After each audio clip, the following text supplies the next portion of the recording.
your new space is really, really it's so you and Robert, Yeah. it feels really good. It does feel really good. And even that was the universe. I had put on Facebook that we're looking for a place to live because our friends had donated their home. They were out of town for 3 weeks and they just said, you can stay while we're gone. Please feel free to do that. And if you haven't found a place to live after we get back, you're welcome to continue, staying there until you find a place to live. But putting this out on Facebook, I was getting all these things of, oh, we have a house for rent that's $10,000 a month. I mean, Oh it yeah. was crazy. And the market, there was just nothing here because there were so many people that were displaced.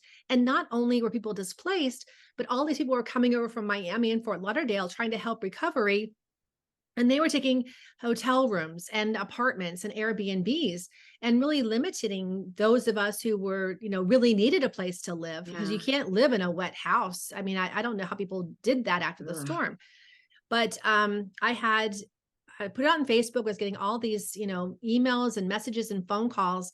And all of a sudden I thought, I'm going to text this one person who was one of my students. He's been involved in real estate in Collier County for 40 years. I know he travels a lot, but he might know somebody. It was a complete and utter fluke. He was the only person that I texted, the only one. I texted him, said, hey, I don't know where you're at, but this is what's going on. Within 10 minutes, he called me. And within 10 minutes from there, we had a person who's a friend of the family who called. And within 4 hours, I was doing a walkthrough of the house.